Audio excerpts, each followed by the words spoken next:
Welcome to Big TV. ప్రస్తుతం Big టీవీతో మాజీ ఎమ్మెల్సీ, మాజీ ఎంపీ కల్వకుంట్ల కవిత ఉన్నారు. ఆనాటి టీఆర్ఎస్, ఈనాటి బీఆర్ఎస్లో కూడా కీలక పాత్ర పోషించిన కవిత కేసీఆర్ ముద్దుల తనయగా కూడా పలు పదవుల్ని అలరించారు. తదుపరి తను పార్టీ నుంచి బయటకు వచ్చారు. లిక్కర్ స్కామ్ కేసు నుంచి బయటపడ్డ తర్వాత బిగ్ టీవీతో కవిత మాట్లాడుతున్నారు. నమస్తే అండి కవిత గారు. సో రౌజ్ ఎవెన్యూ కోర్టు మీకు క్లీన్ చిట్ ఇచ్చింది, కానీ ఫర్దర్ స్టెప్గా వాళ్ళు హైకోర్టుకు కూడా వెళ్తున్నారు. కానీ కేటీఆర్ ఒక పర్టికులర్ కామెంట్ చేశాడు. మా ఓటమికి కారణం మద్యం పాలసీ కేసే అక్కడ ఢిల్లీలో, ఇక్కడ తెలంగాణలో. ఎందుకంటే 2022లో నమోదైన కేసు కాబట్టి 2023 ఎలక్షన్స్ వచ్చినాయి. సో అందులో ఎఫ్ఐఆర్లో మీ నేమ్ ఉండడమే ప్రధాన కారణంగా ఆ ట్వీట్ అర్థం. ప్రధానంగా ఒకటండి, మీరు ఇంట్రడక్షన్లో ఒక మాట చెప్పారు, నేను పార్టీలోంచి బయటకు వచ్చా అని. పార్టీలోంచి బయటికి రాలే, పార్టీలోంచి నన్ను సస్పెండ్ చేశారు. సో నేను బయటికి రాలేదు. రెండవది, సరే అన్ఫార్చునేట్లీ ఈ దేశ రాజకీయాల్లో భారతీయ జనతా పార్టీ తెరలేపినటువంటి ఒక వింత పోకడ ఏంటంటే, ఎవరైతే మాతో ఉండరో, ఎవరైతే మాకు అగెన్స్ట్గా థ్రెట్గా కనపడతారో ఆ పార్టీలన్నింటినీ, ముఖ్యంగా ప్రాంతీయ అస్తిత్వం ఉన్న పార్టీలు ఉండకూడదు, ఉంటే మతతత్వానికి వ్యతిరేకంగా పనిచేస్తాయనే ఉద్దేశంతో వాళ్ళు చేస్తున్నటువంటి ఒక కుట్రలో భాగంగా నేను బలైన అనేటటువంటి విషయం నాకన్నా బలంగా కేసీఆర్ గారే పెద్దలు చెప్పడం జరిగింది. అవన్నీ పక్కన పెట్టి బీఆర్ఎస్ పార్టీలో రకరకాలుగా వింతగా, విచిత్రంగా, విడ్డూరంగా, వెటకారంగా నా మీద చాలామంది మాట్లాడడం జరిగింది. అవన్నీ మీరు చూసినారు. సరే, బీఆర్ఎస్లో ఉన్నప్పుడు మాట్లాడినరా, బయటకు వచ్చినాక మాట్లాడినరా అనేటటువంటి అంశాలు, వాటి లోతులు పక్కన పెడితే ఓవరాల్గా లిక్కర్ కేసు అనేటటువంటిది అసెంబ్లీ ఎన్నికలప్పుడు పెద్ద చర్చలో ఉన్నటువంటి అంశం కాదనే విషయం ఒక సీనియర్ జర్నలిస్ట్గా మీకు తెలుసు, ప్రజలుగా చూస్తున్న వాళ్ళందరికీ కూడా తెలుసు. ఆనాడు బీఆర్ఎస్ పార్టీ అధికారం కోల్పోవడానికి అనేక కారణాలు ఉన్నాయి. అందులో ఎక్కడో చివరిగా 30వ కారణమో 40వ కారణమో ఇది అయితే అయ్యి ఉండొచ్చు కాక నేను కాదనట్లేదు, కానీ కేవలం లిక్కర్ కేసు వల్లనే ఓడిపోయినామని చెప్పి అర్థం వచ్చేటట్టుగా కేటీఆర్ గారు ఏదైతే ట్వీట్ పెట్టారో, అంటే కేసీఆర్ కూతురు కవిత కాబట్టే ఆ ఇష్యూ అనేది పర్టికులర్ కామెంట్ అర్థమవుతుంది. అంటే వేరే వాళ్ళు, ఇప్పుడు మీ పార్టీలో, ఆనాటి మీరు ఉన్న పార్టీలో వేరే వాళ్ళు టార్గెట్ అవుతే అంత పెద్ద ఇష్యూ కాకపోవచ్చు, కానీ ఒక ముఖ్యమంత్రి కూతుర్నే అందులో ఇరికించడం అంటే మీకు తెలియని బిగ్ ఇష్యూ. భారతీయ రాజకీయాలలో మీకు తెలియని అంశం కాదు. అక్కడ ఆప్కు సంబంధించి మనీష్ సిసోడియా, కేజ్రీవాల్ కానీ వాళ్ళ నాయకులు కానీ. సో గన్ పెట్టి కాల్చడం అనేది ఆల్రెడీ మీకు తెలియనిది ఏముంది, భారతదేశంలో 2 నేషనల్ పార్టీలు ఉండాలనేది కూడా ఒక పాలసీ ఉండొచ్చు కాక. నేనేమంటున్నా అంటే, శత్రువు గన్ పెట్టి కాల్చడం ఓకే, అది ఎక్స్పెక్ట్ చేస్తావు. శత్రువు అంటూ ఎట్లా కాలుస్తాడు. మిత్రుడు అనుకునేవాడు, మనవాడు అనుకునేవాడు మన పక్కన నిలబడాలని కోరుకుంటాం కదా. వాళ్ళు మనని గన్ పెట్టి కాలుస్తారని ఎక్స్పెక్ట్ చేయం కదా. ఇప్పుడు ఇక్కడ జరుగుతున్నది ఏంది, నిన్న తీర్పు వచ్చిందండి. నేను ఒక మహిళగా మా కుటుంబ సభ్యులతో, నా చుట్టుముట్టుండే కార్యకర్తలతో సంతోషం పంచుకుంటున్నటువంటి సమయంలో, సరే తీర్పు వస్తే వచ్చింది, కేసులోంచి బయటపడితే పడ్డారు, కానీ ఈ కేసు వల్లే ఓడిపోయామని అంటే కనీసం గంట కూడా నన్ను సంతోషంగా ఉండనియలేదు. సో నా బాధ ఏంటంటే, నన్ను పార్టీలోంచి బహిష్కరించారు, ఓకే నేను బయటకు వచ్చిన, దేవుడి దయ ఉంది కాబట్టి కరెక్ట్గా నేను ఒక కొత్త ప్రయాణం ప్రారంభిద్దాం అనుకునేటటువంటి సమయంలో నాకు ఈ పెద్ద రిలీఫ్ వచ్చింది. వచ్చినప్పుడు ఆ రిలీఫ్ మీద ట్వీట్ చేస్తారని ఎవరైనా ఎక్స్పెక్ట్ చేస్తారు, కానీ ఈ కేసు వల్లే ఓడిపోయామంటే బీఆర్ఎస్ పార్టీ ఫెయిల్యూర్స్ అన్నీ కవర్ చేసుకోవడానికి నన్ను ఒక కవచంలో వాడుకుంటున్నారనే భావన నాకు వచ్చింది. అది కరెక్ట్ కాదనేది నా వాదన. సరే, ఎందుకు మరి తవ్వుకోవాలి గతం అంటే, వారు వర్కింగ్ ప్రెసిడెంట్గా ఉండి వారు ట్వీట్ చేయడం అన్నది అన్ని లోపాలను కప్పిపుచ్చుకొని కేవలం నన్ను ఒక కవచంగా వాడుకోవడం అది కరెక్ట్ కాదు.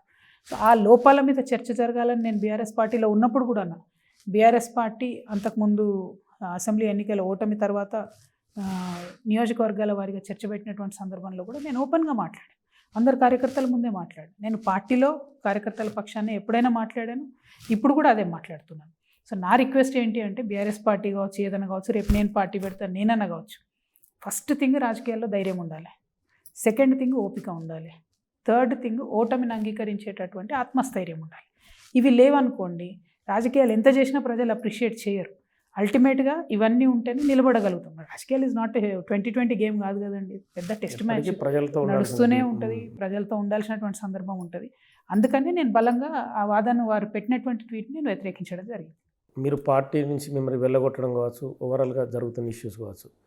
కవిత తన తండ్రి, అంటే మామూలుగా తన తండ్రి పైన భుజం పైన తుపాకీ పెట్టి మొత్తం పార్టీనే కాల్చి పడేస్తుందన్న ఆరోపణ. అంటే నేనేమంటున్నా, నన్ను సస్పెండ్ చేసిన తర్వాత నేను ఏం చేయాలి చెప్పండి?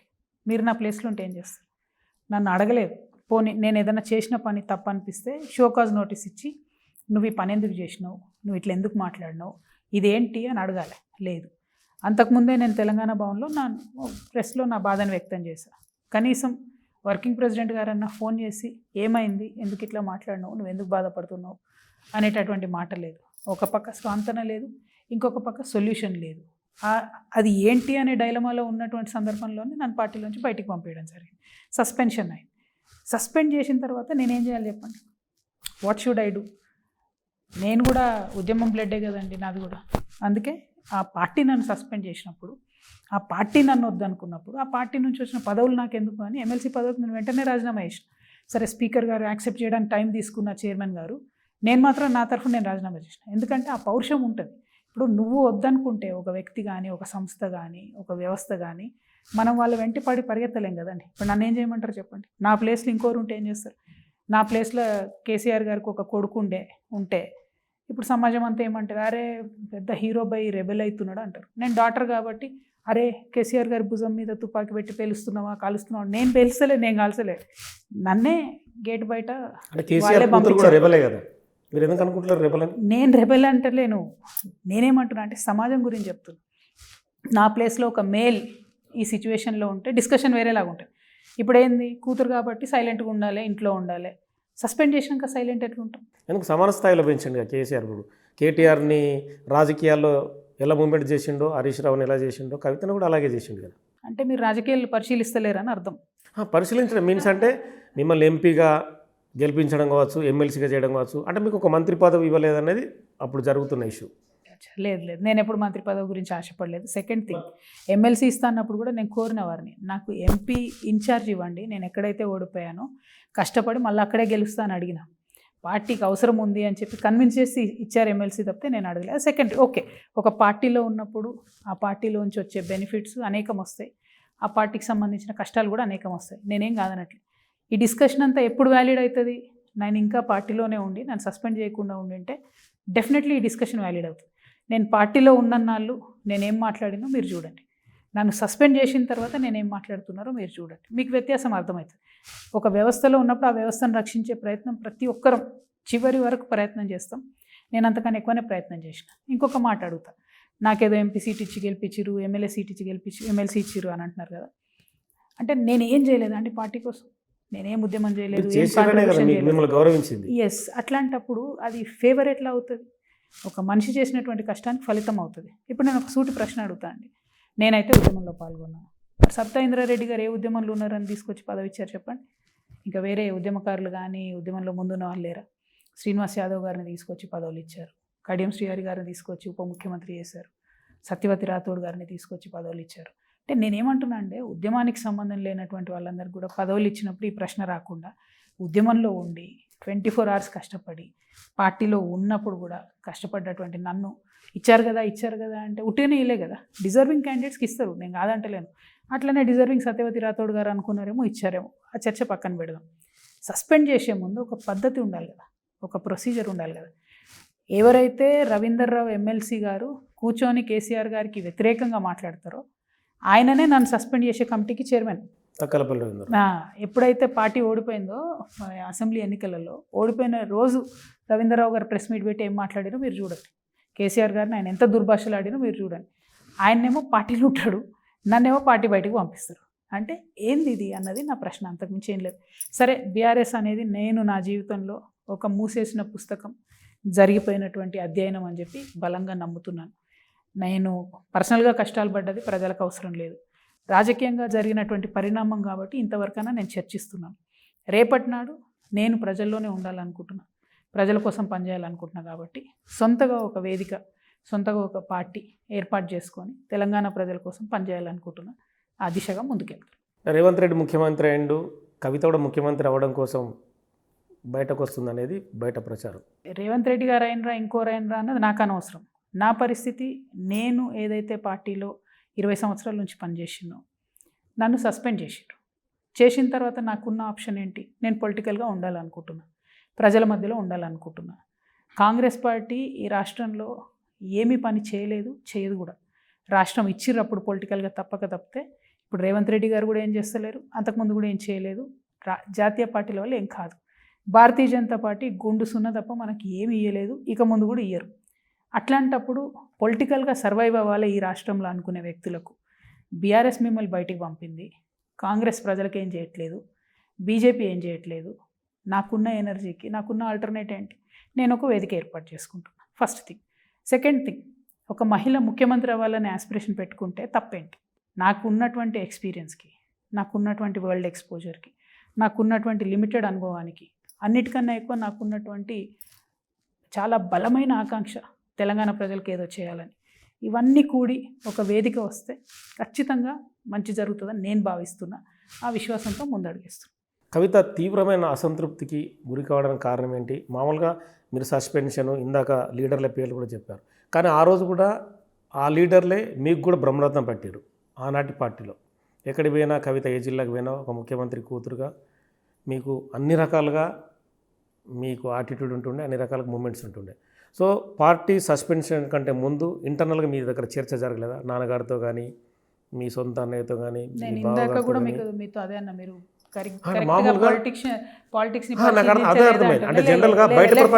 ఎందుకంటే ప్రజలు వేరే అనుకుంటారు కదా. నేనేమంటున్నా అంటే బీఆర్ఎస్ పార్టీలో మీకు అన్ని రకాలుగా గౌరవం లభించిందని మీరు పదే పదే చెప్తున్నారు.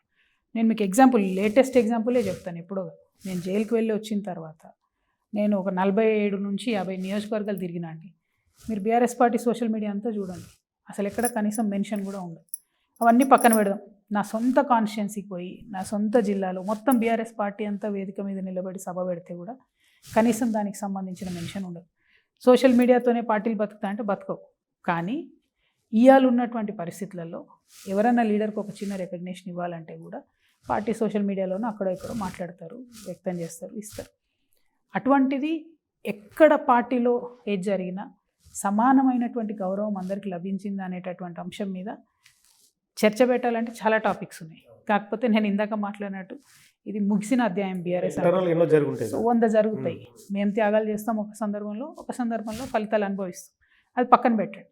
సో అల్టిమేట్గా బీఆర్ఎస్ అనేటటువంటి పార్టీ ఏ లక్ష్యం కోసం అయితే పుట్టిందో ఆ లక్ష్యం నుంచి దూరం అవుతున్నాం, ఉద్యమకారుల నుంచి దూరం అవుతున్నాం, అమరవీరుల కుటుంబాలకు చేయాల్సినంత చేయలేకపోయినాం, నీళ్లు, నిధులు, నియామకాలు అనేటటువంటి 3 అంశాల మీద డివియేట్ అవుతున్నాం అనేటటువంటి విషయం పదే పదే నేను ఇంటర్నల్ వేదికల మీద అనేకసార్లు చెప్పడం జరిగింది. అంటే ఈ పాయింట్స్ అన్నిటి మీద ఆ రోజు కవిత ఏ వేదిక పైన ఎందుకు మాట్లాడలేదు? మరి ఇంటర్నల్గా చాలా మాట్లాడినామండి. ఇంటర్నల్గా రివ్యూస్ పెట్టినప్పుడు మీరు చూడండి, మీరు కార్యకర్తలతో మీరు టచ్లో ఉండొచ్చు, చాలా సీనియర్ జర్నలిస్ట్, మీరు అడిగి చూడండి. బీఆర్ఎస్ పార్టీ ఓడిపోయిన తర్వాత కూడా రివ్యూస్ పెట్టారు. అందులో కూడా నేను బలంగా అయిపోయిన కార్యకర్తలకు దూరం అయిపోయినాం, ఉద్యమకారులకు దూరం అయిపోయినాం. బయట నుంచి వచ్చిన ఎమ్మెల్యేస్ మన కార్యకర్తలను పట్టించుకుంటలేరు, బయట పార్టీల నుంచి అరువు తెచ్చుకున్న ఎమ్మెల్యేస్, ఇవన్నీ ఓపెన్గా చెప్పిన నేను. మీరు నిజామాబాద్ రివ్యూలో ఉన్నా, నేను కరీంనగర్ రివ్యూలో ఉన్నా, అడగండి ఎవరైనా. చాలా బలంగా వినిపించిన వాదన. అందరూ సీనియర్ నాయకులు ఉన్నారు, పార్టీ సీనియర్ నాయకులు. నేను కేసీఆర్ గారి దగ్గర కూడా చాలా బలంగా ఎమ్మెల్యేస్ విషయం కావచ్చు, ఇంకోటి కావచ్చు ఛాన్సాలు చెప్పడం జరిగింది. కాకపోతే నేను చెప్తున్నా కదా, ఇప్పుడు అందులోకి తవ్వుకుంటూ పోయినాం అనుకోండి, అనేక అంశాలు ఉంటాయి, విచ్ ఇస్ నాట్ గుడ్. ఎందుకంటే ఆ సంస్థలో పనిచేసినాం. మీరు ఇదివరకు టీవీ9లో ఉన్నారు, ఇప్పుడు టీవీ9 గురించి డిస్కషన్ పెడితే బాగుండదు. మీరు బిగ్ టీవీలో ఉన్నారు కాబట్టి బిగ్ టీవీ గురించి మాట్లాడితే బాగుంటుంది. ఇప్పుడు నా లైఫ్లో జరుగుతున్నటువంటి పరిస్థితి ఏంటి? బీఆర్ఎస్ సస్పెండ్ చేసింది, నేను ఆల్టర్నేట్గా ప్రజల కోసం ఏదో చేయాలని ముందుకెళ్తున్నాను. డిస్కషన్ ప్రజెంట్ దాని మీద ఉంటే బాగుంటుందేమో అని నా బాధ. అంటే మీరు అర్థమైంది నాకు. అంటే మీరు అంటున్న పాయింట్ ఏంటంటే ఆ పార్టీతో నాకు సంబంధం లేని చెప్తున్నాను, కానీ ప్రతి సందర్భంలో కూడా బీఆర్ఎస్ పార్టీని టార్గెట్ చేస్తూ కవిత మాట్లాడుతుంది. తప్పిది. బీఆర్ఎస్ కంటే ఎక్కువ నేను కాంగ్రెస్ను మాట్లాడుతున్నా. కాకపోతే కానీ బయట జనాలు అట్లా అనుకోవట్లేదు. జనాలు ఎందుకు అనుకోవట్లేదు అంటే మీలాంటి ఛానళ్ళు స్పైసీగా ఉండే వార్తలు పికప్ చేస్తారు కదా. ఇప్పుడు బిగ్ టీవీ ఉందనుకోండి, నేను కేటీఆర్ని అంటే పికప్ చేస్తారు, నేను రేవంత్ రెడ్డిని అంటే ఇయ్యరు కదండి. మీరు నా ఏ ప్రెస్ మీట్ అన్నా చూడండి, ప్రస్తుత ప్రభుత్వాన్ని విమర్శిస్తున్నా, నేను పాత ప్రభుత్వాన్ని కూడా విమర్శిస్తున్నాను. ఎందుకంటే నేను ఇష్యూ మాట్లాడుతున్నా, వ్యక్తులు మాట్లాడట్లేదు. అయితే నేను పాత ప్రభుత్వాన్ని విమర్శించిన అంశాలు తీసుకొని మీరు బ్రేకింగ్ వేస్తారు. రేవంత్ రెడ్డి గారిని అన్నదేమో ఎక్కడ వేస్తారో కూడా నాకు తెలియదు. అంటే మిమ్మల్ని కాదు, ఏ మీడియా అయినా స్పైసీగా ఉండేదే పికప్ చేస్తారు. సో ప్రజలకు అటువంటి ఒక భావన కలుగుతుంది. కాకపోతే నా దృష్టం బాగుండి ఇవాళ రేపు సోషల్ మీడియా ఉంది కాబట్టి, టోటల్ మా ప్రెస్ మీట్ అంతా లైవ్ ఉంటుంది కాబట్టి, ప్రజలు నేను ఈ ప్రభుత్వాన్ని విమర్శించింది కూడా పికప్ చేసుకొని అనేక మంది అనేక సమస్యల మీద కొట్లాడమని మా దగ్గరికి వస్తారు. అంటే మాకు వచ్చే ఫీడ్బ్యాక్ అట్లే వస్తుంది రాజకీయ నాయకులకి. చాలా మంది వచ్చి మీరు అక్క మొన్న ఈ ఇష్యూ మాట్లాడినరు, అంతకుముందు ఈ ఇష్యూ మాట్లాడినరు. ఆర్టీసీ డ్రైవర్లు అయితే పదే నన్ను అడిగారు, సమ్మక్క సారక్క పోయినప్పుడు నేను తొవ్వలబోతుండే అంతా ట్రాఫిక్ జామ్ ఉండే, అన్ని బస్సులు ఉండే, ఒక 100 మంది డ్రైవర్లు అని ఉంటారు నాతో. అక్క మా ఇష్యూ మాట్లాడాను, అక్క మా ఇష్యూ వాళ్ళ ఇష్యూ అన్న తర్వాత నేను ఆర్టీసీ వాళ్ళ గురించి మాట్లాడినా. ఆ తర్వాత కూడా ఆర్టీసీ వాళ్ళు ఫీడ్బ్యాక్ ఇచ్చారు, వచ్చి కలిసారు పాపం, జిల్లా నుండి కూడా వచ్చి కలిసారు. సో నేనేమంటున్నా అంటే మా ఫీడ్బ్యాక్ ఏమో ప్రజల నుంచి వస్తుంది. సో మీరు మీడియాలో ఏం వేస్తారన్నది నేనైతే తక్కువ చూస్తా వాస్తవానికి. సో మీతో కూడా నా ప్రార్థన ఏంటంటే, నేను మాట్లాడే దాంట్లో పాత ప్రభుత్వాన్ని విమర్శించిన, కొత్త ప్రభుత్వాన్ని విమర్శించిన సమానంగా ఇవ్వాలి కవరేజ్ అన్నది నా రిక్వెస్ట్.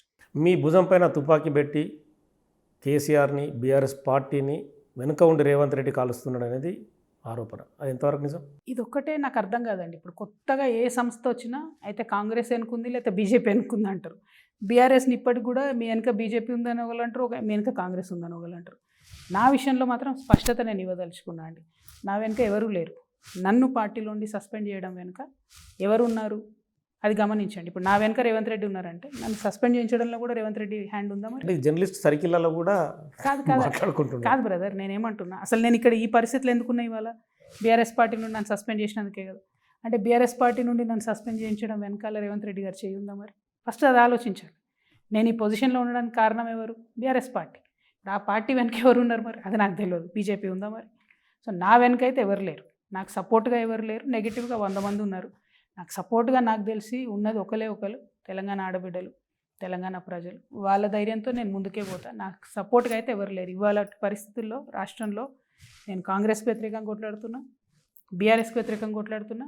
ఇక బీజేపీకి నాకంటే డిఎన్ఏ కూడా పడదు, ఎప్పుడు కొట్లాటనే ఉంటుంది కాబట్టి అది నడుస్తూనే ఉంటుంది. మొదట మీరు జాగృతికి సంబంధించి ఈ మధ్య జరుగుతున్న పరిణామాల్లో మొదట కేసీఆర్ ఫోటోను పెట్టారు, తదుపరి ఫోటో ఎత్తేసారు, కేసీఆర్ ఉద్యమ నాయకుడిగా కీర్తించారు. ఇప్పుడు కేసీఆర్ను విమర్శిస్తున్నారు. అంటే కేసీఆర్ పెంచిన కూతురు, కేసీఆర్ తీసుకొచ్చిన అంటే ఉద్యమంలో కావచ్చు మిగతా అంశాలు అన్నింటిలో ముందుంచిన తర్వాత ఎందుకు మళ్ళీ కేసీఆర్ను టార్గెట్ చేయాల్సిన అవసరం వచ్చింది? అంటే మీరు షార్ట్ ఫామ్లో చెప్తున్నారు, షార్ట్ ఫామ్లో చాలా విషయాలు మిస్ అవుతాయి. కేసీఆర్ గారి ఫోటోను నేను జాగృతిలో పెట్టింది నేను బీఆర్ఎస్ పార్టీలో చేరిన తర్వాత పెట్టిన. 2006 నుంచి 2014 వరకు జాగృతిలో సార్ ఫోటో ఎప్పుడు పెట్టలేదు నేను. ఓన్లీ జయశంకర్ సార్ ఫోటో ఎప్పుడైనా, సార్ బతుకున్నప్పుడైనా, సార్ లేనప్పుడైనా జయశంకర్ సార్ ప్రెస్ మీట్లో ఒకటి ఇక్కడనే మీరు. ఎస్, బీఆర్ఎస్ పార్టీ నుండి నన్ను సస్పెండ్ చేసిన తర్వాత బీఆర్ఎస్ పార్టీకి వారు అధ్యక్షుడిగా ఉన్నారు కాబట్టి, నేను రాజకీయంగా డీవియేట్ అవుతున్నా కాబట్టి ఇంకా కూడా వారి ఫోటోతో పోతే నాకు కరెక్ట్ కాదు. అదే ఫోటోతో నేను వెళ్తా అన్నారు మీరు. మొదట వెళ్ళను అని చెప్పి నేను ఎప్పుడు సార్ ఫోటో పెట్టుకుంటా అని చెప్పలేదు. ముందు లేదు, మధ్యలో నేను బీఆర్ఎస్లో ఉన్నప్పుడు వచ్చింది. ఇప్పుడు నన్ను బీఆర్ఎస్ నుంచి తీసేశారు కాబట్టి ఇండిపెండెంట్గా ఉన్నాను కాబట్టి వారి ఫోటో లేకుండా వెళ్తా అని చెప్పిన. సార్ ఫోటో పెట్టుకోవడమా పెట్టుకోకపోవడమా అన్న దాంట్లో పెద్ద చర్చ ఉండాల్సిన అవసరం లేదని నేను భావిస్తూ ఉన్నాను. ఎందుకంటే ఒక పార్టీలో లేనప్పుడు ఆ పార్టీ నాయకుడు ఫోటో పెట్టుకోరు, సింపుల్. ఇది కూడా అంతే. కవిత వెనుక ఇప్పటికీ ఒక ఫెమిలియర్ లీడర్ అనేది ఒక చర్చ. అంటే మీన్స్ ఒక మాజీ కార్పొరేషన్ చైర్మన్లో, మాజీ మంత్రులు, మాజీ ఎమ్మెల్యేలో, బీఆర్ఎస్లో పనిచేసిన సోకాల్డ్ లీడర్లో ఎవరు కూడా కవితకు ఎందుకు సపోర్ట్గా నిలబడలేదు? ఏం అవసరం అండి? ఇప్పుడు వాళ్ళ మీదనే కదా ఆరోపణలు చాలా. రాజకీయంగా మీకు తెలియదు ఏముంది, ఒక పార్టీ నుంచి ఒక పార్టీకి లీడర్లు వెళ్తుంటారు, వస్తుంటారు. అందులోంచి వచ్చిన తర్వాత మీరు కూడా కండవకప్పి ఆహ్వానిస్తుంటారు. ఎందుకు రావడం లేదనేది. అంటే కవిత ఇప్పటికి కూడా వెనుక ఉన్న లీడర్లు అందరూ వీక్గా ఉన్నారు, కవిత ఏం చేయగలుగుతుంది అనేది వచ్చారు. ఫస్ట్ థింగ్ అండి, అసలు నేను పార్టీ పెట్టలేదు, ఇంకా మీరు అది మర్చిపోతున్నారు. పెట్టలేదు అంటే పార్టీకి పెట్టే దిశగా అడుగులు వేస్తున్నారు కదా. ఎగ్జాక్ట్లీ, స్ట్రాటజిక్గా ఉండాలి కదా. ఇప్పుడు నేను పార్టీయే పెట్టలేదు, వేదికనే క్రియేట్ కాలేదు, ఎవరిని రమ్మనాలే? నేను ఏమని చెప్పి రమ్మంటాం? పిలిచేటోళ్ళని కూడా, వచ్చేటోళ్ళు కూడా ఎందుకని వస్తారు? పొలిటికల్ పార్టీ పెట్టాలి, అది స్టెబిలైజ్ అవ్వాలి, స్ట్రాంగ్ ఉన్నాకనే వస్తారు ఎవరైనా కూడా. ఒక వాతావరణం క్రియేట్ కావాలి, లేదు ఈ సంస్థను, ఈ నాయకురాలు సస్టైన్ అవుతుంది అనుకున్నప్పుడు వస్తారు. రాజకీయాల్లో లావాదేవీలు ఆలోచించుకుంటారు కదా. నేను బీఆర్ఎస్ పార్టీ నుండి సస్పెండ్ అయిన తర్వాత లావాదేవీలు ఆలోచించలేదు. నా వెనకాల ఎవరు ఉన్నారా, పెద్దోళ్ళు ఉన్నారా, చిన్నోళ్ళు ఉన్నారా చూసుకోలేదు. డైరెక్ట్గా ప్రజల దగ్గరికి వెళ్ళిపోయినా నేను, అంతే. ఎందుకంటే ప్రజల ఇష్యూ మాట్లాడుతూ పోతే సొల్యూషన్ దొరుకుతుందని. మేము ఏదైతే జనం బాట కార్యక్రమం చేశామో దాంట్లో దాదాపుగా 10-12 పెద్ద పెద్ద ఇష్యూస్ సాల్వ్ అయినాయండి. నాకైతే చాలా సంతృప్తి కలిగింది. ప్రజల నుంచి మంచి స్పందన వస్తుంది. సో నా ఫార్మేట్ ఏంటంటే పీపుల్ ఫస్ట్, తెలంగాణ ఫస్ట్. ఆ ప్రాతిపదికనే వేదిక ఏర్పాటు అవుతుంది. వచ్చి జాయిన్ అయ్యే వాళ్ళకు వెల్కమ్, జాయిన్ కాని వాళ్ళకి ఇంకా వెల్కమ్, నో ప్రాబ్లం. ప్రజలు నాయకుల్ని చేయాలండి. నాయకులు వస్తే ప్రజల దగ్గరికి రావాల్సిన అవసరం లేదు. మరి అట్లా చూస్తే అంత పెద్ద పెద్ద నాయకులు ఉన్న పార్టీలు ఓడిపోతుంటాయి రాజకీయాల్లో. ఇప్పుడు అంత పెద్ద నాయకులున్న బీఆర్ఎస్ ఓడిపోయింది. మరి కాంగ్రెస్ ఆనాడు కంపారిజన్ అసలు వీళ్ళు అధికారంలోకి వస్తారా రారా అనుకున్నాం. రేవంత్ రెడ్డి సీఎం అవుతాడంటే అందరు నవ్విండ్రు, ఈయనడకెళ్ళి సీఎం అవుతాడు. తీరా కట్ చేస్తే సిచ్యువేషన్ ఏంది, 6 నెలల్లో సీన్ మారిపోయింది. సో రాజకీయాల్లో ప్రజల పక్షాన నిలబడి కొట్లాడుతూ పోతే డెఫినెట్గా ప్రజలు ఇవాళ కాకపోతే రేపు ఆదరిస్తారు. ఆ కాన్ఫిడెన్స్ నాకుంది. సో నాయకులతోని పార్టీలు గెలవవు, ప్రజలతో గెలుస్తాయని చాలా బలంగా నేను నమ్ముతాను. ఒక చిన్న లాజికల్కి వచ్చారు. మూడోసారి బీఆర్ఎస్ గవర్నమెంట్కి వస్తే కవిత బయటకు వచ్చేదా బీఆర్ఎస్ పార్టీ నుంచి? అంటే 101% బయటకు వచ్చేదానండి.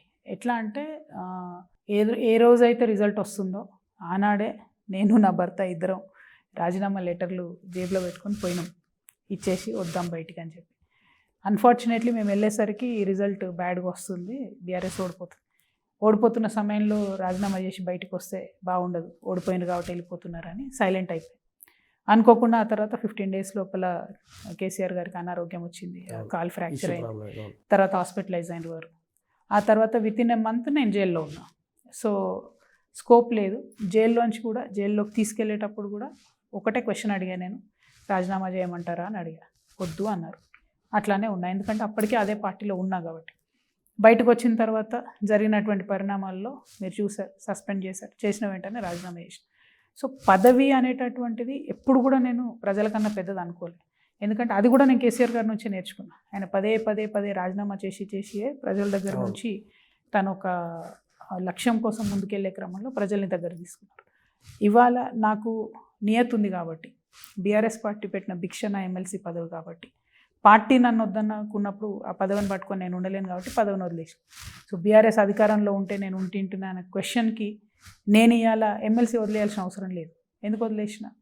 డెఫినెట్గా పెద్ద పదవి కదండి, పెద్ద వేదిక, ఇంకా 3 years ఉంది నాకు. ఎందుకు వదిలేసిన?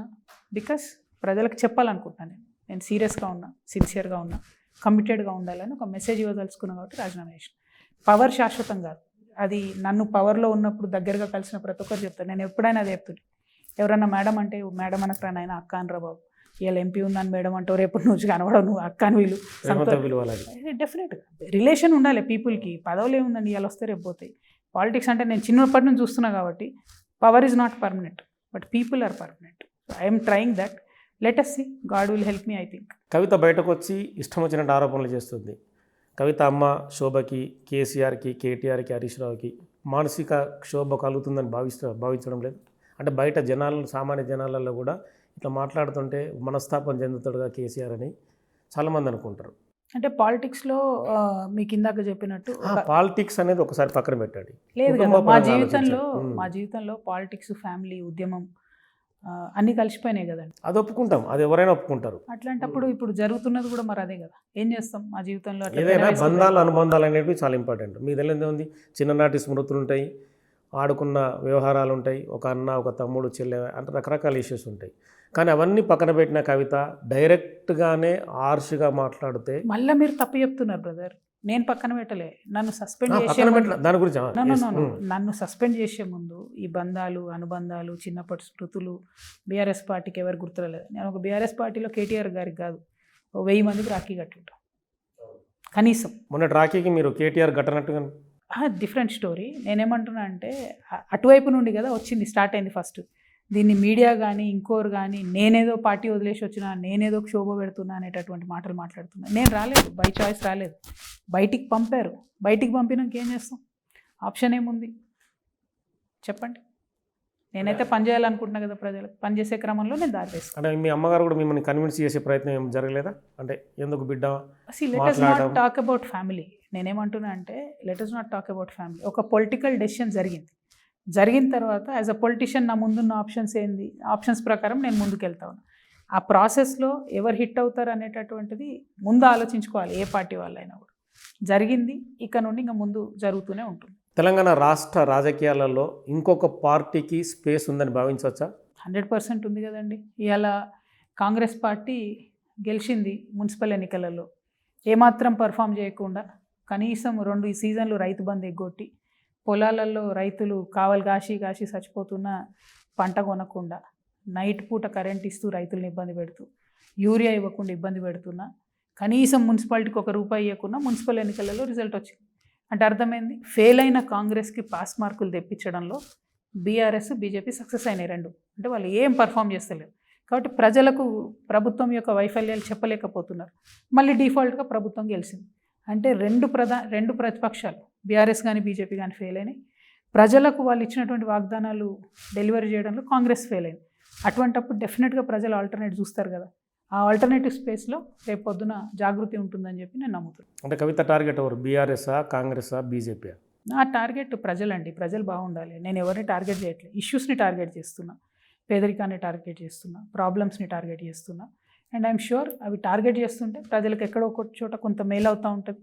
దానివల్ల మా పార్టీకి కానీ నాకు కానీ ప్రజలతో అనుబంధం ఏర్పడుతుంది. తద్వారా రాజకీయంగా స్పేస్ దొరుకుతుందని నేను అనుకుంటున్నాను.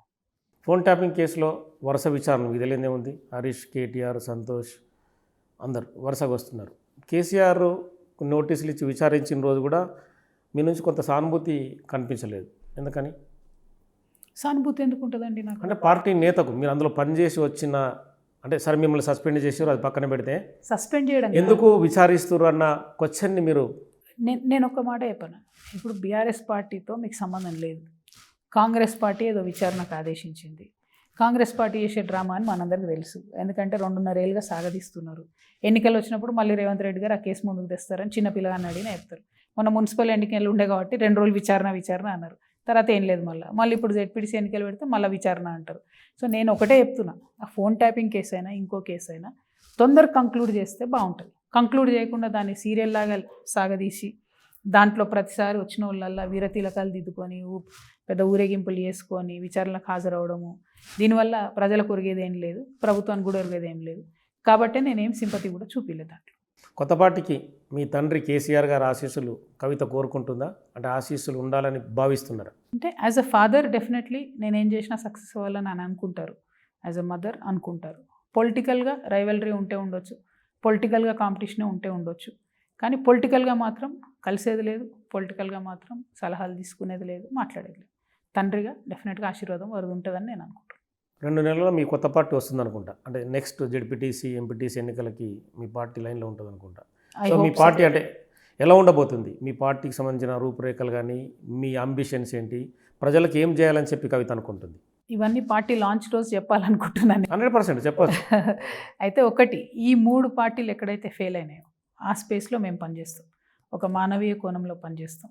పర్టికులర్లీ ఏదైతే పేద ప్రజలకు అందాల్సినటువంటి పథకాలు, ఫలితాలు ఉంటాయో అవి తేవడంలో ప్రజలకు ప్రభుత్వానికి మధ్యలో ఒక వారధిగా ఉండి పనిచేస్తాం.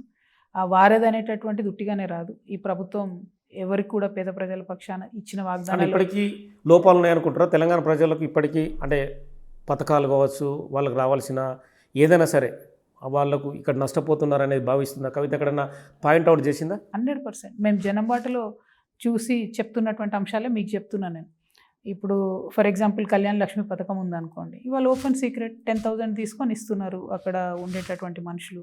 అట్లాంటివన్నీ ఫైట్ చేయాలి, వాటిని క్లియర్గా చెక్స్ వచ్చేటట్టు చేయాలి. దాంతోపాటు ప్రభుత్వం తులం బంగారం ఇస్తా అన్నది, దాని మీద ఫైట్ చేయాలి. మహిళలు ఉన్నారు, 2,500 రూపాయలు నెలకి ఇస్తామని చెప్తే మహిళలందరూ కూడా అన్నాడు నమ్మి కాంగ్రెస్ని అధికారంలోకి తీసుకొచ్చిండ్రు.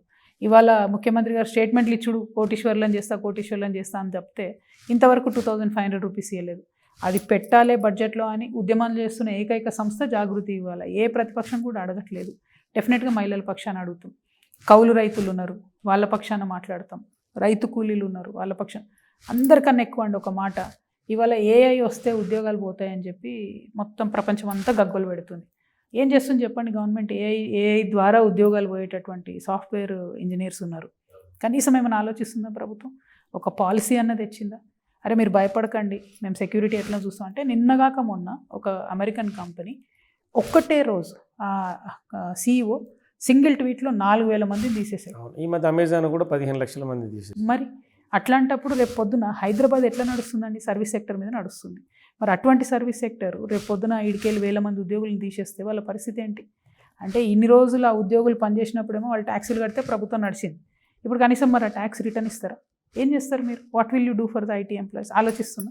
So we will fight for those IT employees, we will fight for the youth, we will fight for the women. 1-2 కాదు, ప్రతి ఇష్యూలో ఫైట్ చేస్తాం. ఒక మంచి మానవీయ కోణంలో పనిచేసేటటువంటి పార్టీగా మా పార్టీ ఉంటుంది. కవిత కొత్త పార్టీకి సంబంధించి మీరు అవి చెప్పదలుచుకున్నారు.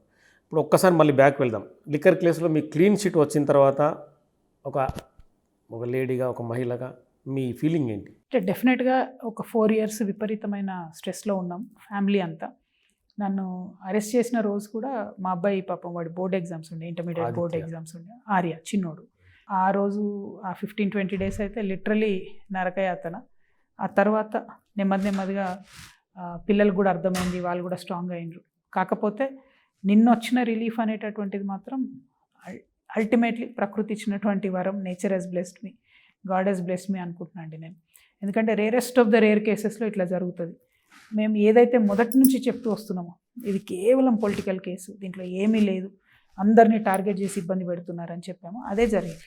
బట్ ఇప్పుడు ప్రశ్న ఏంటంటే, నాకు పోయినటువంటి ఆ 5.5 months ఎవరు తిరిగిస్తారు? 125 రోజులు ఎవరు తిరిగిస్తారు? దానికి ఏమి జవాబుదారీ? అంటే అప్పుడు మీ మానసిక స్థితి కానీ జైల్లో ఉన్నప్పుడు అప్పటి పరిస్థితులు ఏంటి అసలు? అంటే ఒక్కటండి, ఇప్పుడు మనము జనరల్గా మన బార్డర్ దాటితేనే అనీజీగా అనిపిస్తుంది ఎవరికైనా. ఓ చిన్న క్షేత్రానికి ఏదైనా గుడికి పోయి వస్తేనే అడే టిఫిన్ బాగాలేదురా పోయి, అన్నం బాగాలేదురా పోయి అని 2 రోజులకే మనకి ఏదో అయిపోయినట్టు ఫీల్ అవుతుంటారు. ఆ తీహార్ లాంటి ప్లేస్లో ఫస్ట్ ఆఫ్ ఆల్ అందరూ హిందీ, నాకు హిందీ బాగానే వచ్చు, ప్రాబ్లం హిందీ కాదు, కానీ మన ప్లేస్ కాదు అనే ఒక బెరుకు ఎంత పెద్దవాళ్ళకైనా, ఎంత ధైర్యం ఉన్న వాళ్ళకైనా అది ఒక రకంగా ఉంటుంది. ఆ తర్వాత అక్కడ ఆ ప్లేస్ కావచ్చు, ఆ వాతావరణం కావచ్చు, వాళ్ళ బిహేవియర్ కావచ్చు, డెఫినెట్గా ఇబ్బందికరంగా ఉండే, అందులో డౌట్ ఏం లేదు. కాకపోతే ఒక 15 days ఎప్పుడైతే ఈ చిన్న బాబు కొంచెం సెటిల్ అయ్యాడు, పెద్దోడు వచ్చాడు వాడి దగ్గరికి అని తెలిసిన తర్వాత రిలాక్స్ అయ్యాను. బట్ వెంటనే చాలా హెల్త్ ప్రాబ్లమ్స్ అయినప్పటికీ అక్కడ అనేక మంది మహిళలతో మాట్లాడి తెలుసుకున్నటువంటి విషయాలు చాలా నిజంగా ఆశ్చర్యానికి గురి చేసినాయండి నన్ను.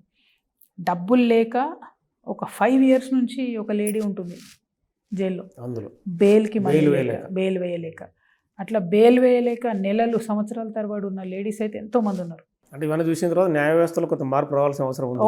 చాలా చాలా చాలా మార్పు రావాలి. ఎక్కువ మంది బేసికలీ జడ్జిలు కావాలి. ఇంటర్నల్గా వెళ్ళి వాళ్ళ సాధక బాధకాలు చూసినప్పుడే ఆ వాటికి పరిష్కారం లభిస్తుంది. అంటే ఒకటేమో మీరు అన్నట్టు గవర్నెన్స్లో ఏం చేయాలి, లాయర్స్ ఏం చేయాలి, జడ్జిల వ్యవస్థలో ఎట్లా మార్పు రావాలి, అసలు జైలు వ్యవస్థ ఎట్లా ఉండాలి, స్పిరిచువల్గా కూడా చాలా మారుస్తుందండి మనుషుల్ని జైలు.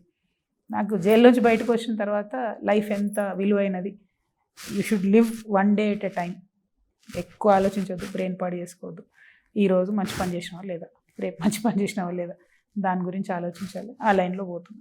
ఈ కేసు వల్ల వ్యక్తిగతంగా కవిత ఏం కోల్పోయిందంటే ఏం చెప్తుంది? ఏం కోల్పోలేదండి. చాలామంది మంచి వాళ్ళుగా నటిస్తున్న పక్కన ఉన్న వాళ్ళని కోల్పోయినాం, సంతోషం. చాలా బరువు పోయింది జీవితంలో, ఎవరి రంగేందో బయటపడ్డది. ఉండేటోళ్ళు గట్టిగా ఉండేటోళ్ళు ఉన్నారు, పోయేటోళ్ళు పోయినరు. So happy. ఉన్నవాళ్ళు మనతో ఉన్నోళ్ళు మంచోళ్ళు ఉన్నారు, పోయిన వాళ్ళు మన కష్టంలో ఉన్నప్పుడు వదిలేసిపోయారు కాబట్టి ఇబ్బంది ఏం లేదు. దేవుడు అట్లా మంచి పని చేసిండు, హెల్ప్ చేసిండు అని అనుకుంటున్నాను. కడిగిన ముత్యం అని మీరు ఒక వర్డ్ వాడిర్రు, కానీ కేసు మచ్చ అనేది జీవితకాలం ఎప్పటికీ పోదు. ఇటు ముత్యం వేరు, అటు మచ్చ వేరు. See, there are some scars that you should show off. And వీరునికి మచ్చలు అనేటటువంటిది ఆయన వీరత్వాన్ని గుర్తని కొన్ని సామెతలు ఉంటాయి. కత్తి యుద్ధం చేసే టైంలో చెప్పే సామెతలు అన్నట్టు ఇట్లా మచ్చలు ఉంటాయి. ఇప్పుడు పెద్ద శూరుడు రాబోయి బతికొచ్చిండు ఉద్యమంలో, యుద్ధంలో కూడా ఇంకా మరి అదే అనుకోవాలి కదా. ఎందుకంటే కేసు మొత్తం పోయింది అంటే బీజేపీ వాళ్ళు ఇష్టం వచ్చినట్టు మాట్లాడుతున్నారు. పోలే మేము ఆడిపోతున్నాం అంటున్నారు. సో అల్టిమేట్గా ఒక యుద్ధం అయితే చేసినాం, అందులోంచి నీతి పక్షాన ఉంది కాబట్టి, న్యాయం పక్షాన ఉన్నాం కాబట్టి దేవుడి దయ వల్ల బయటకు వచ్చినాం. ఇక ముందు మాత్రం ఎటువంటి ఆలోచన లేని ఏమంటారు పనులు చేసేటటువంటి పార్టీల కంటే, ఎస్పెషలీ బీజేపీ లాంటి పార్టీలకు ఇంకా బలంగా బుద్ధి చెప్పాలనే సంకల్పం కూడా బలపడింది. ఫ్యూచర్లో మాత్రం బీజేపీ లాంటి పార్టీలను ఎక్స్పోజ్ చేయాలి, బాగా ఎస్పెషలీ యూత్లో ఎక్స్పోజ్ చేయాలి. ఆ గోల్తో ముందుకెళ్తున్నాం. మీరు అన్నట్టు మచ్చ చంద్రుని కూడా ఉంటుంది కాబట్టి అట్లనే వెలుగుతామేమో, మా పార్టీ కూడా బాగుంటుందని చెప్పి కోరుకుంటున్నాం. రామచంద్రరావును అరవింద్ అంటే కేసు అయిపోలేదు, వాడు ఆయన కామెంట్ల పైన ఏం చెప్పదలుచుకున్నారు? ఏం చెప్తామండి, ఆ బీజేపీ వాళ్ళకి లాజిక్ ఉండదు, పాడు ఉండదు. అది అంతకుముందు కూడా ఇట్లనే సీఎం గారు కూడా నా బెయిల్ అప్పుడు కమెంట్ చేస్తే కోర్టు పిలిచి మొట్టికాయలు వేసింది, క్షమాపణ చెప్పించుకుంది సీఎం గారితో కూడా. సో అట్లనే వీళ్ళది కూడా మా లాయర్కి చెప్తాం, మరి ఏమైనా ఉంటే చూడండి రా బాబు వీళ్ళని ఏం చేయాలి అని చెప్పి.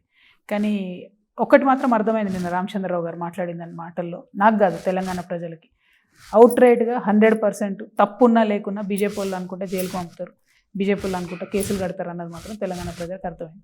సో ఇప్పుడు కేసులు కడుతురు బీజేపీ వాళ్ళు అంటే అర్థమైందంటే మనం వాళ్ళకి పొలిటికల్ థ్రెట్కి కనపడుతున్నాం కాబట్టి, మనం ఎదుగుతున్నాం కాబట్టి బీజేపీ వాళ్ళు కక్ష సాధిస్తారనేది అర్థమైంది. సో ప్రజలు ఆ విషయం గమనించాలని కోరుతున్నారు. నిన్న రిలాక్స్ అయిన తర్వాత, అంటే మద్యం కేసు రిలాక్స్ అయిన తర్వాత తను కేజ్రీవాల్ తీవ్రంగా ఏడ్చిన సందర్భం చూసారు మీరు. మనీష్ సిసోడియా కానీ. సో మీ మధ్య ఏమైనా మాటల సందర్భం వచ్చిందని? అసలు తెలియదండి వాళ్ళు నాకు. నేను నేను నిన్న ఎవరు ఇంగ్లీష్ ఛానల్లో అడిగితే కూడా అదే చెప్పి నేను ఆయన ఒకటిసారి కలిసిన కేజ్రీవాల్ అన్నట్టు ఆయన మన ఈడ సార్ దగ్గరికి కేసీఆర్ గారి దగ్గరికి వచ్చినప్పుడు కలిసినాను తప్పితే ఆయన నాకు తెలియదు మనిషి. అంతకుముందు ఎప్పుడో పాతకాలంలో ఉద్యమం కాలంలో ఎప్పుడో సడన్గా ఎక్కడో బర్త్డే విషెస్ చెప్పినట్టు గుర్తుంది తప్పితే అసలు తెలియదు నాకు మనిషి తెలియదు. ఆ సిసోడియా అన్నట్టు ఆయన అసలుకే తెలియదు నాకు ఆ మాత్రం కూడా. కేజ్రీవాల్ గారు నన్ను ఒకసారి కలిసిన తప్పితే అసలు సిసోడియా అన్నట్టు ఆయన కూడా అసలే తెలియదు నాకు. సో నిన్న కూడా ఎవరో అడిగితే నాకు తెలియదు రా బాబు వాళ్ళు ఎవరో తెలియదు నాకు. అందుకే మోకాలకి బోడిగుండుకు మూడేసినట్టు ఉంటుంది అన్నట్టు ఆ కేసు మొత్తం. రీసెంట్గా మున్సిపల్ ఎన్నికల్లో మీకు సపోర్ట్ చేసిన పార్టీ వడ్డపల్లి తను ఆటోమేటిక్గా మళ్ళీ మాట మార్చి వెళ్ళిపోవడం ఏమైనా అసంతృప్తి గురి చేసింది కవితని? ఏం లేదు, చాలా చూసినాం కదండి రాజకీయాల్లో. విచిత్రం ఏమనిపించిందంటే సరే ఈయనంటే చైర్మన్ గారు గెలిచిండు ఆయన కన్ఫ్యూజన్లు ఉండొచ్చు కానీ ఒక చిన్న మున్సిపాలిటీ 10 సీట్ల మున్సిపాలిటీ చైర్మన్ని ముఖ్యమంత్రి గారు పిలిపించుకోవడం అన్నది చాలా ఆశ్చర్యం అనిపించింది. ఎందుకంటే బీఆర్ఎస్ అట్లా చేసి ఫెయిల్ అయింది. ప్రతిపక్షం లేకుండా వైఎస్ఆర్ ఎల్పీని విలీనం చేసుకొని, టీడీపీ ఎల్పీని విలీనం చేసుకొని, సిపిఐ ఎల్పీని విలీనం చేసుకొని, కాంగ్రెస్ని విలీనం చేసుకొని, ఇట్లా అన్నిటిని విలీనం చేసుకొని ప్రతిపక్షం లేకుండా చేసి మేమేదో సాధిద్దాం అనుకుంటే ప్రజలకు కోపం వచ్చింది. ఇవాళ సీఎం గారు అటువంటి వ్యవహార శైలికి బీజం వేసినారు. మొన్న ఒక మున్సిపాలిటీ ఒక చిన్న పార్టీ గెలిచింది ఏమవుతుంది దాంతో ఉండనియొచ్చు కదా. వెంటనే పిలుచుకొని కాంగ్రెస్ కండువా వేయబోతే ఎవరో చెప్పినట్ట కండువా వద్దు ఫోటో తీసుకోండి అని. సో ఫోటో తీసుకొని వాళ్ళు బయటకు వచ్చారు. బట్ అల్టిమేట్గా ఏంటంటే ఇది మాదే కాంగ్రెస్దే అనేటటువంటి ఒక ఇండికేషన్ ప్రజల్లో పంపించారు. ఏమొస్తుంది దానివల్ల? Already you have 180%. What is your problem? Why should you have 1 more? So ఆ సహనశీలత లేకపోవడం అతిపెద్ద లోపం ఇప్పుడున్నటువంటి పరిస్థితుల్లో కాంగ్రెస్ పార్టీకి అని నేను అనుకుంటాను. అంటే మరో షర్మిల కవిత అవుతుందా అనేది జనాలు ఇప్పటికి కూడా టాక్ నడుస్తుంది. అంటే షర్మిల తెలంగాణలో ర్యాలీలు కానీ మిగతా ఉద్యమాలు చేసిన సందర్భాలు తదుపరి ఆటోమేటిక్గా ఏపీకి వెళ్ళిపోవడం. సో కవిత భవిష్యత్తు రాజకీయాలకు తెలంగాణ ప్రజలకు దిక్సూచిగా ఉంటుందా? తెలంగాణలో తిరిగిన షర్మిల్లాగా కనుమరుగా అవుతుందా అని చాలామంది ఒక డైలమా. ఒకటండి నేను ఒకటి బలంగా చెప్పదలుచుకున్నాను. నేను ఒక వ్యక్తిగా రాజకీయాల్లో ముందడుగేస్తున్నా. సో నన్ను ఓన్లీ మహిళలతో కాకుండా పార్టీ పెట్టి ఫెయిల్ అయిన అందరు పురుషులతో కంపేర్ చేస్తే సంతోషిస్తాను. చిరంజీవి గారితో అయినా, దేవేందర్ గౌడ్ గారితో అయినా, ఇంద్రారెడ్డి గారితో అయినా, చెన్నారెడ్డి గారితో అయినా, ఇట్లా అనేక మంది ఉన్నారు కదా. పార్టీలు పెట్టిన నేతలంతా పార్టీ పెట్టి ఫెయిల్ అయినారు, పార్టీ పెట్టి సక్సెస్ అయిన నాయకులు కూడా ఉన్నారు. ఎన్టీ రామారావు గారు ఉన్నారు, కేసీఆర్ గారు ఉన్నారు. సో అట్లా కంపేర్ చేయాలి కానీ నేను లేడీని కాబట్టి ఈమె కూడా షర్మిల్లాగా అవుతుందా, ఈమె కూడా షర్మిల్లాగా అవుతుందా అనడం ఫస్ట్ తప్పు. అది ప్రజల్ని కూడా కోరుతుంది. ఎందుకు వస్తుంది ఆ టాక్? ఎందుకు వస్తుంది అంటారు? అంటే ఒక చులకన భావం ఉంటుంది కదా మహిళల మీద, వీళ్ళు ఏం చేస్తారులే అనేటువంటి ఒక భావం ఉంటుంది. కాకపోతే ప్రజలు కానీ ముఖ్యంగా జర్నలిస్టులు, పొలిటికల్ నాయకులు గుర్తుపెట్టుకోవాల్సిన విషయం ఏంటంటే ఈ నేలలో రాణి రుద్రమకు కూడా ఈజీగా ఏం రాలే రాజ్యం. ఆమె కూడా చాలా ఫైట్ చేసి పోరాడితేనే వస్తుంది.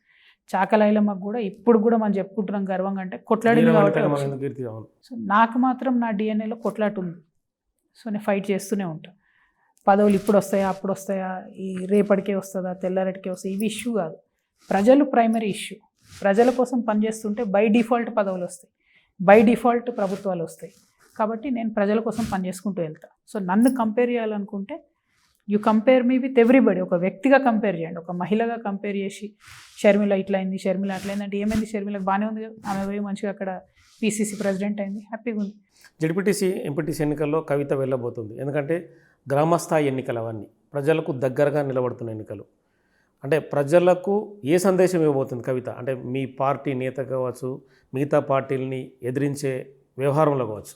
అంటే ప్రధానంగా ఒకటండి, ప్రజలు ఇవాళ వెయిట్ చేస్తున్నది ఏంటి అంటే సుత్తి మాట్లాడకుండా, పాలిటిక్స్ మాట్లాడకుండా ఇష్యూ మాట్లాడాలి. ఇలా యాప్ పెట్టిండ్రు యూరియా కోసం, దాని మీద ఎవరు మాట్లాడుతున్నారు? అది ప్రజలు కోరుకుంటున్నారు. నేనేమంటా అంటే అసలు యాపే వద్దంట, యూరియా ఎక్కువ తెచ్చి టైం ఇచ్చేసేయండి అంట. ఎందుకంటే రైతులు 60-70% రైతుల దగ్గర అసలు నార్మల్ ఫోన్ ఉన్నది, స్మార్ట్ ఫోన్ లేదు.